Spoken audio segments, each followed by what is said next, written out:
Brandon Staley played to lose or played to tie. I don't know what he was doing on Monday night. A minute 51 left with 2 timeouts on his own 25 against the Broncos offense that was 3 of 9 passing for 46 yards in the second half. That's who Brandon Staley was trying to keep the ball away from, to make sure they didn't get some last-minute drive to win the game. 151. They didn't have 48 seconds, John. They had 2 minutes and 2 timeouts at their own 25. And unlike the 49ers, I thought it was more egregious than the Kyle Shanahan 8-minute drive, because unlike the 49ers, Justin Herbert can just pull plays out of his ass and has a rocket for an arm. In fact, on the first play, he should have been sacked, and he created a zero gain play when it should have been a negative play. Well, didn't he ultimately win him the game on that scramble to his left? Yes. Like, he had him in field goal play. I mean, how many quarterback could Jimmy Garoppolo dream of making that play? Which no, maybe dream. But I thought that was egregious. Well, somebody on Twitter pointed out in a video that they took from the game, when they were filming the stadium after the Chargers won, up in the box, look who it is. Sean Payton sitting up in the box. Now he's in LA a lot, working for Fox, but Sean Payton up in the box. Football guys, you don't like football? Just football guys. So whose box is probably a piece of investigating that needs to be done, but poor Justin Herbert, who is one of the best throwers, maybe the strongest arm in the league. And we thought his coach was overly aggressive, but then in weird spots isn't aggressive at all. Makes no sense. I had the thought last night, and it's weird because Eli drawing the line in the sand ultimately led to Phillip Rivers, and he had a fantastic career. But I think when you really factor in Phillip Rivers' career, in a weird way, he underachieved.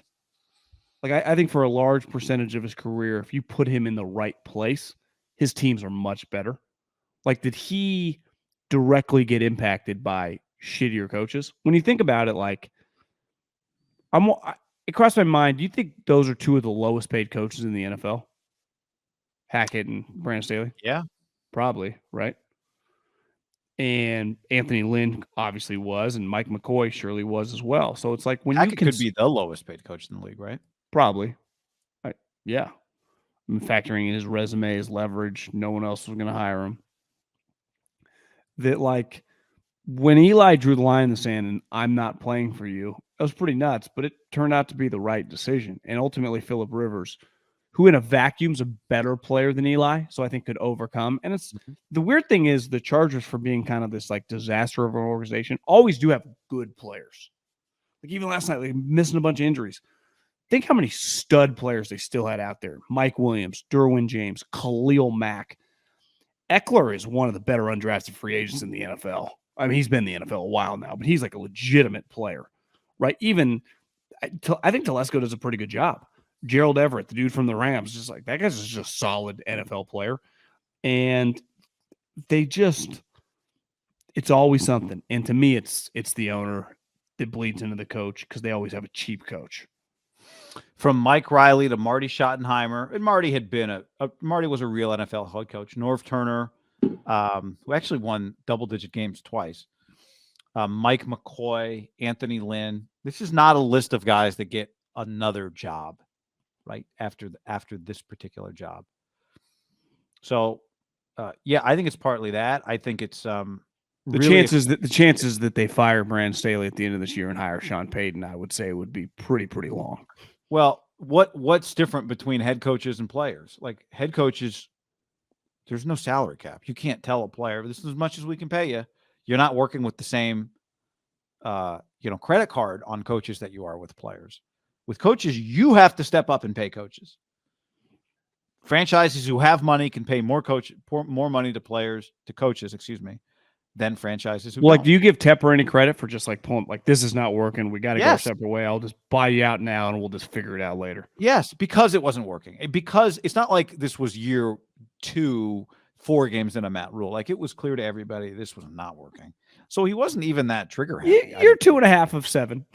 But year 3, I mean, we're in year 3. In year 3, yeah. It was clear to me. I mean, they were going nowhere fast. Yeah, so that's fine.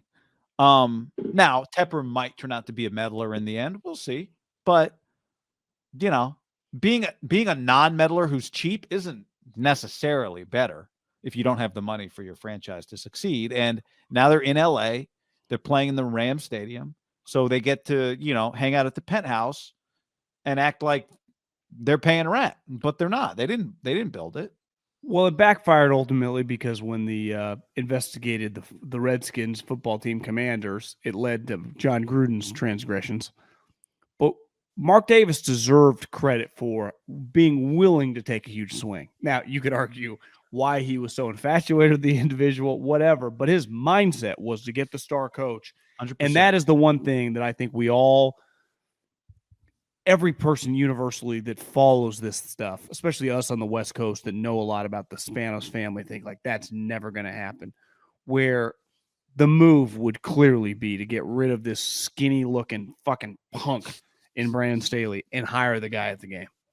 Like, think how much credit. Now, it would be a 5-year deal would cost Dean probably $90 million. I mean, Sean ain't cheap, but rightfully so. But that would be a scary combination. Somebody in the chat said Fergus said he's paying $1 in rent. I mean, he can afford a better coach. Well, we are. You know what I thought last night watching that game? I don't know if you felt this way. Maybe it's just me. I was like, I feel like the Chargers have been kind of, for having Justin freaking Herbert on their team so far this season, they've just been kind of not the center of attention, and they should be the center of attention and one of the centers of attention. The Chargers, LA, cool uniforms, good players. Justin Herbert's a superstar. I mean, not an easy watch. How is it possible that they're not an easy watch with this guy? He throws, I think right now, I mean, Josh Allen's up there. I think Herbert's just my favorite guy to watch throw. He just throws BBs nonstop. And he's smart and he's tough and his team is talented. How are they? Do you agree? Did you feel last night? I felt last night watching the Chargers like, where have they been this year? That was my feeling when I flipped the game on. Was it did play the Browns like the previous week? Did you feel that way? Well, I mean, I flipped it on when they were playing the Browns. I hate watching them, so I seek them out on the ticket. All right.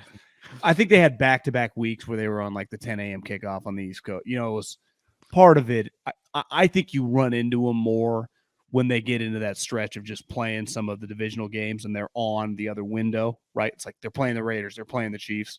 They have just had the stretch where the Broncos have been the opposite, right? We've been inundated with Hackett and Russell. It's like I feel like I fucking know everything about their team. Like, I know I could break it all down. It's crazy. I've watched more Bronco football this year than I have in the last 5 combined. Do you feel that way? I absolutely. They were the team I was thinking about when I thought about teams that I've seen too much of.